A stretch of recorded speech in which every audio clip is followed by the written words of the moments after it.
Kisumu kanyo penj no ni jo mabago alam makawuono mago jotendine mopogore opogore jodolo man kanyo gikonu aneni idwaro adieri koso kwe bedo kachiel kod adieri mane gima jotelo mathoth odhi rango kanyo e doho maduong' mogik bagno ane twaka entiere kaunti ma Kisumu okinyi makawuono uchio nade Millicent.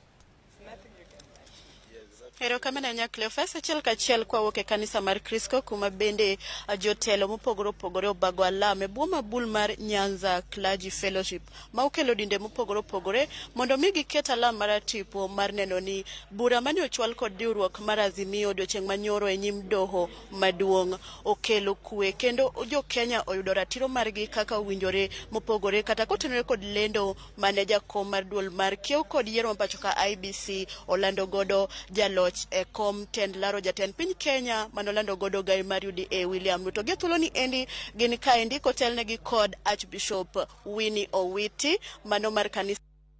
International en kaendi odwa lero ni tabag magilamo ni nikech seche mano wuoyo chien kanyo bende ne gilieko ni e kanisa ma bende okochopo e lamo kod rio kech mar neno ni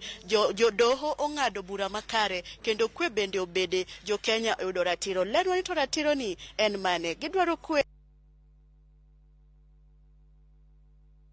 Joan Archbishop kana chako kodi king'iyo kamera ilerno ni to lamo muchako kawuono mukelo dinde duto ma okuyiero ni madin mabiro kanyakla mondo mi olam en lamo marang'o ang'o mutemo chwalo kata udwa nukete it jo Kenya kata it Supreme Court gi jogo motelo e bula manyoro no chwal kod riwruok mar Azimio ni endi en wach mane mudwa keto nyime